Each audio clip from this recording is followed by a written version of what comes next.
bit about last week, how I thought there was a little bit of tougher times ahead.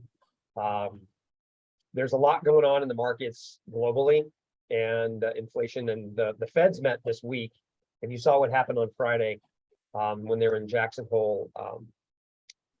Powell basically scared the bejesus out of the stock market, and we went down 1,000 points.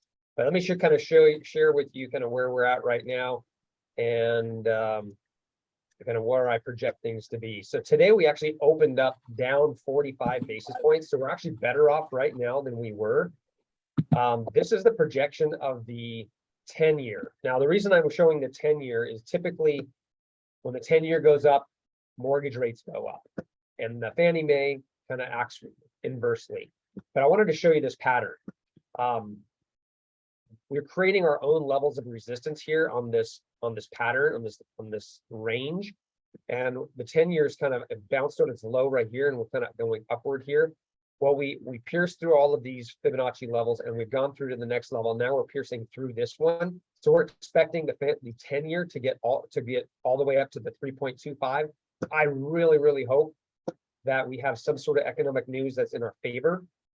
And when I say in our favor, I'm talking in our favor when it comes to mortgage rates, like low jobs, new job numbers, or pain in the job market. That would actually help mortgage rates.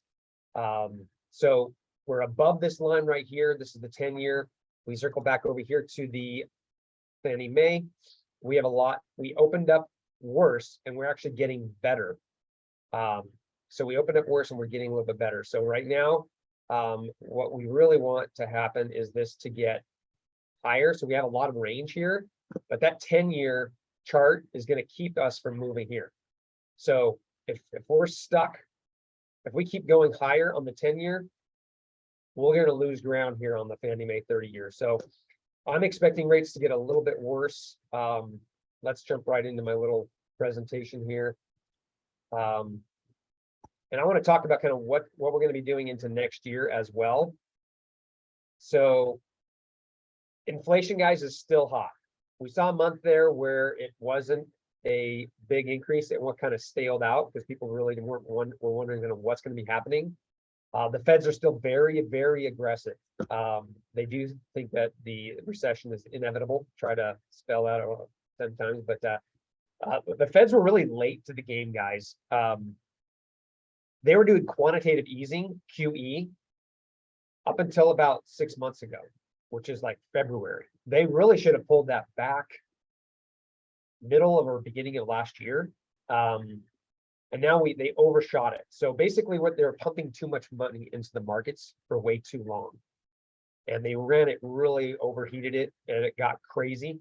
But a lot of countries, they follow what we do. So all of the countries are really doing this together.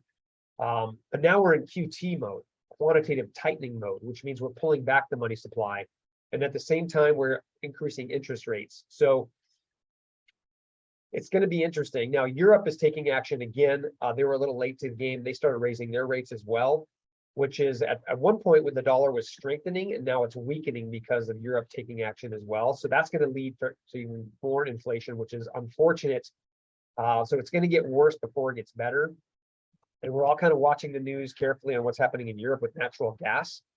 That will have a negative impact on inflation as well. So I'm a little worried short term. We talked about early on in the year, we talked about how the summer was going to be the grossest of all of the inflation numbers. And we're kind of hitting that worst case scenario right now. And I think it's the next inflation numbers are going to show that it's not behind us, and the Feds are going to continue to raise the Fed funds rate aggressively, and they expect between 4 and 4.5 as the final end game is what their rates are going to be. So that's a couple different 75 to 50 basis point raises in the next couple months. So that will have an impact on the stock market. Just Powell's talking. You saw what happened in the stock market yesterday. So I want to talk about timing, kind of where we're at in timing, because as basically entrepreneurs in this market, we are all self-employed. We can't just live off hope that the phone's going to ring. We have to prepare. And with the rates peaking up a little bit, and with us entering into somewhat of a slow season, and I'm going to show you kind of where we're at. we're going to want to really position ourselves to really aggressively hit the ground running in the next couple months. And that's what I call, that's what I call the 90-day burn. But before that, I'm going to kind of go over what's happening this week. Tomorrow is the Case-Shiller FHA appreciation. I'm really curious to see what this is going to show. This is going to show house appreciation month to date. So this is going to be really, really interesting to see. Wednesday, we have ADP. They have a new methodology, so we're going to see what that's all about on ADP. That's the employment numbers. And on Friday, the BLS jobs numbers for July. Job numbers are increasing, but a lot of it is due to people having to get second jobs, which is really interesting. Inflation has caused a lot more people to get multiple jobs to make ends meet. So when we see there's a lot more jobs being acquired, I'd be interested to see what and how many of them are second jobs. So it's going to be really interesting to see. But as we move forward, I call this the 90-day burn. So I'm going to go over why I call it this right now. And that's based on this graph. Now, those of you that have been in the industry for a while, you know it's cyclical, what happens in our market. This is Arizona. And I want to go back into the normal markets. I'm going to exclude the COVID days. So this shows what's happening from May to December, May 2016 to December 2019, and then going into 2020. Look at the pending sales and the new listings. Look how similar it is every single year. We see an ebb and flow. It's just normal. So right now we are heading into the winter months. So we're at the peak. Let's just pretend we're here and we're going into December. So we're slowing down. December will hit a slow period, and then we will rocket out of it into our big buying season, which is spring into early summer, and then come back down. It happens every time. So as we move into those slower months, we are on the decline right now. What are you doing?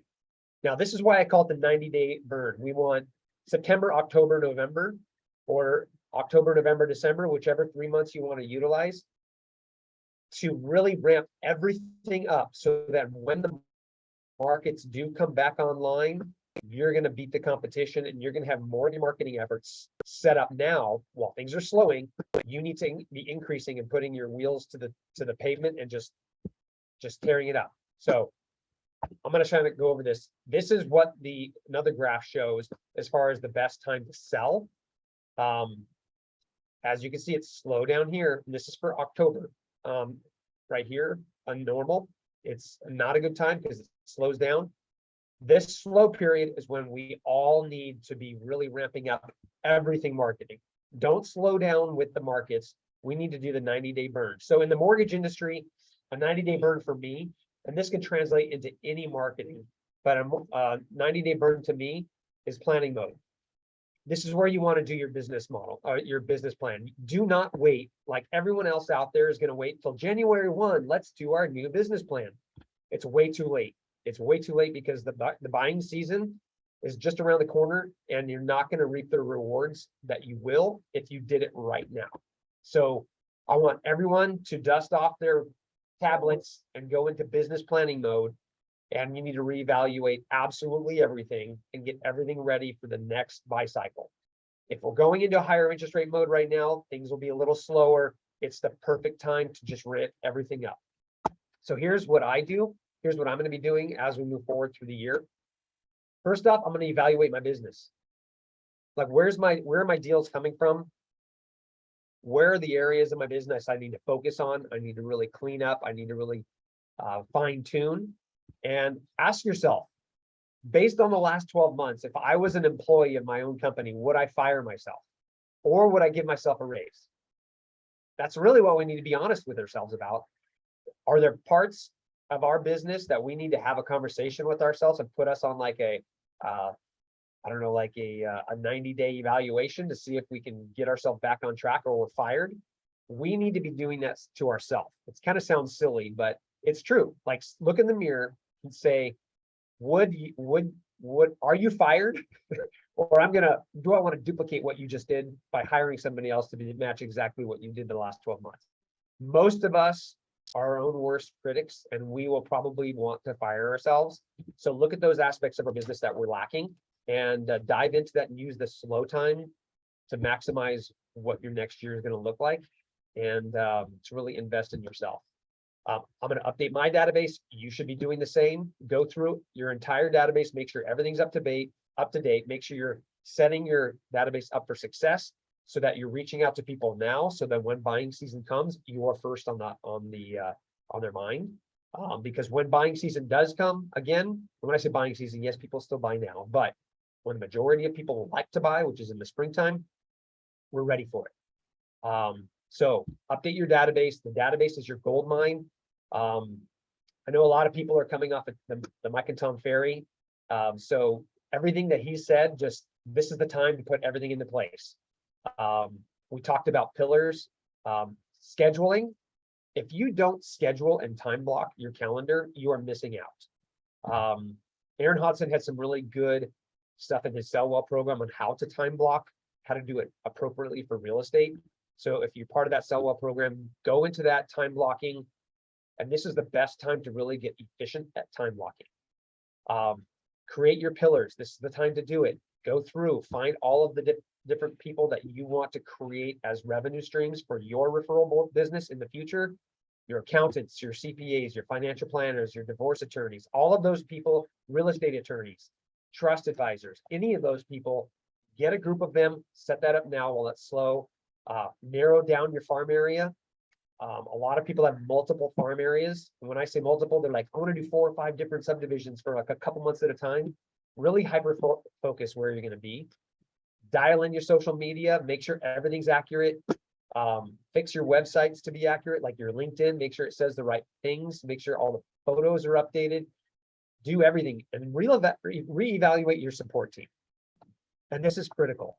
Make sure the people around you are the people that are really there to help you succeed. This is one of the things that Aaron taught me really strategically over the years, is to make sure everyone that's in their support team around you are the best that you could possibly have. And that's in every aspect of it, including lending partners, title partners, everything. Make sure that you're connecting with us to really put your plans together and make sure they're working in synergy together. I can't say this more direct. This time right now is going to determine your next year. And we cannot wait for January 1 to hit before you start making your business plan. It has to be now. And if you want to sit down and go over it together, I'd be happy to do that. We can even do a class on how to make your business plan. We can start that first quarter or the beginning of this fourth quarter, because now's the time to really do that.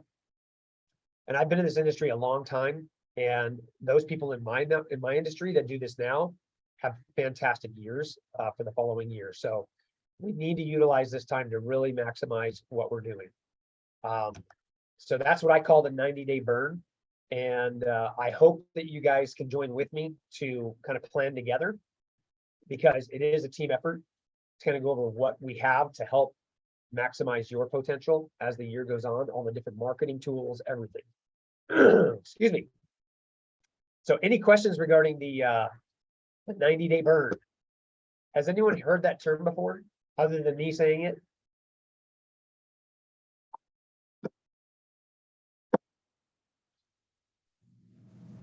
It's a quiet morning. Nobody has had their coffee. No, I haven't heard it before, but I wrote it down.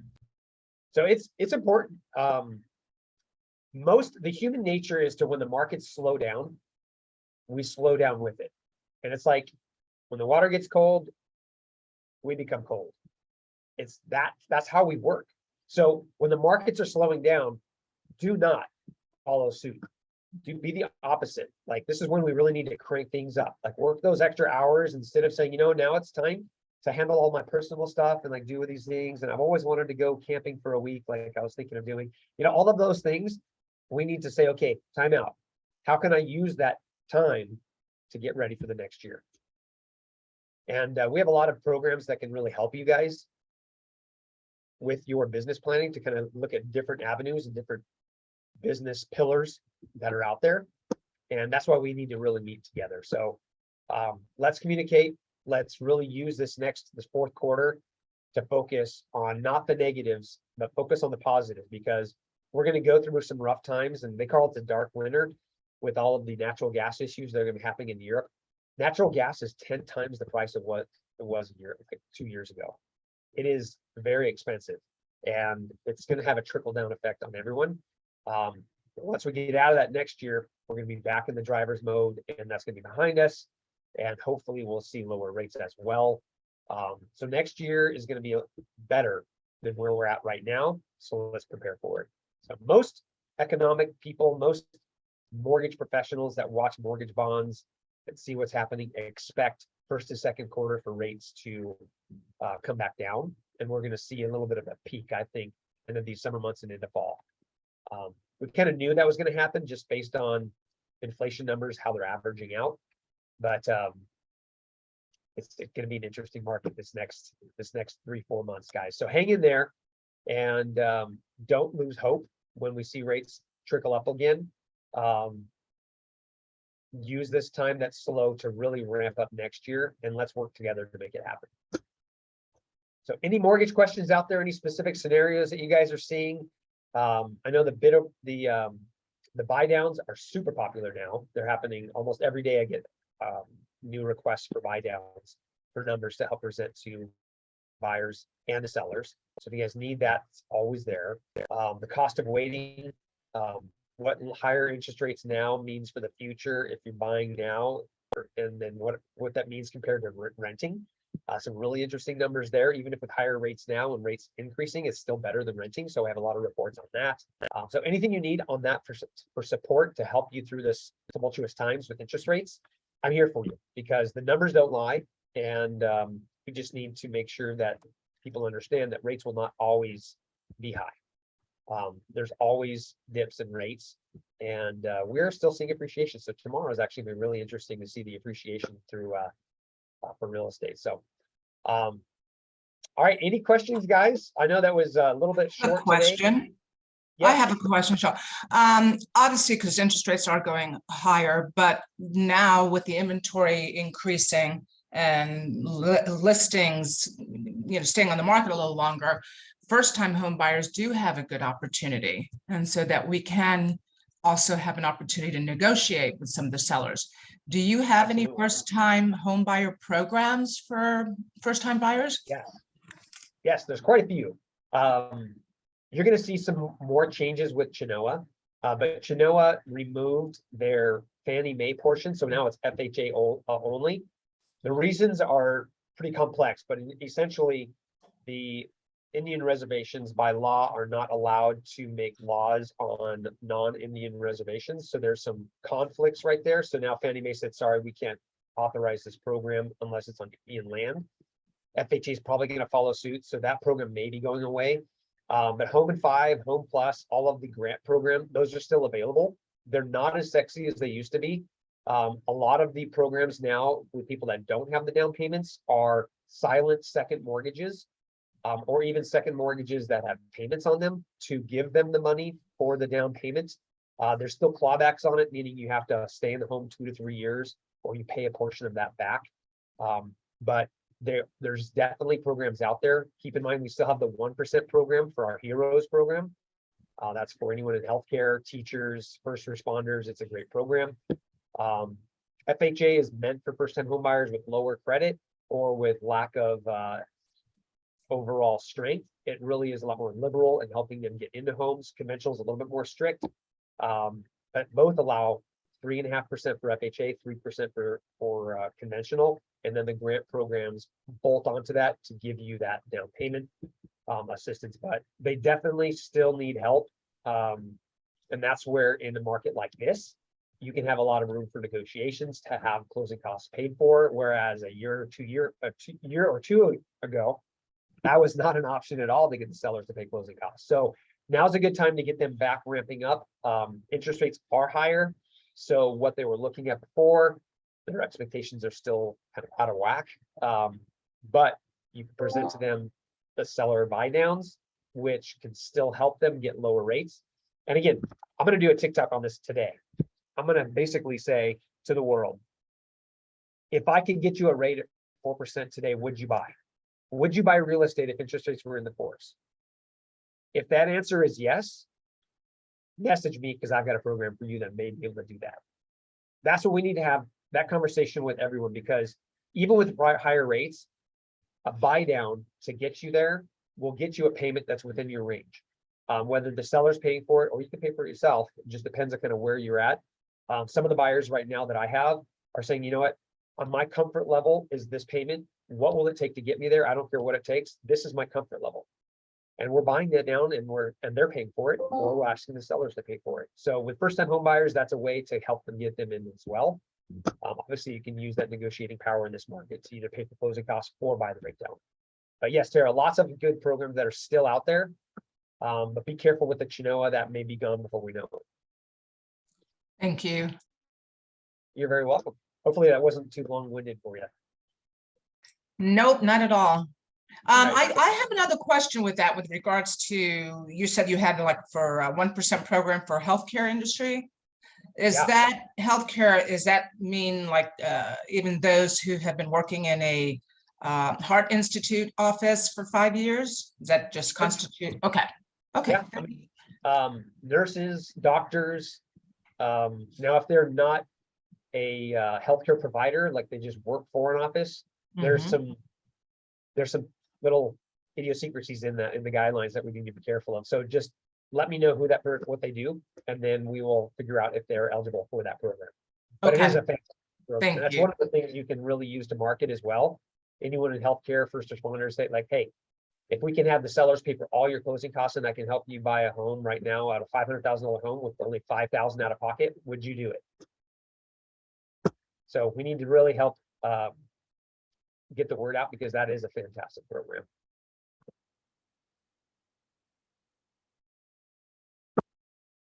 All right, guys. Well, it's Monday, and even though rates are up, people still need homes, and homes are still selling. So we need to be the ones that facilitate those sales. So let's get out there. And if you guys need anything from me, I'm always here. And enjoy your week. I'll stay on here for a little bit longer, just in case you guys have any further questions. John. can you Yes. hear?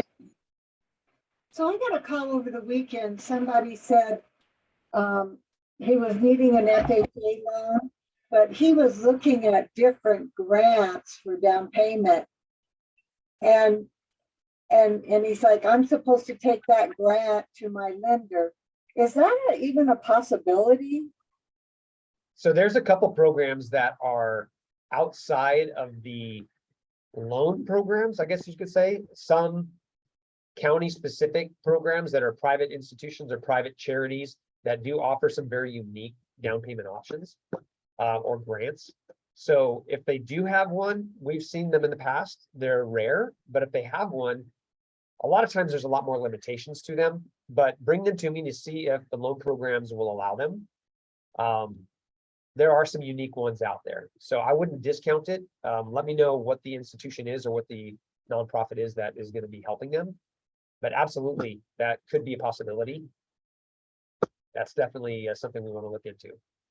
Thank you. Absolutely. And there's always new ones that pop up here and there. The one thing that's always constant is change. So what you think is going to be here for a while, one day it'll just be gone, and then something else will replace it. So we just need to be keep our ear to the ground. If you hear something that's coming out that may be unique, present it to me, present it to my team. We'll figure out if we can either get approved with it or for it, or if we can use it right now. Awesome.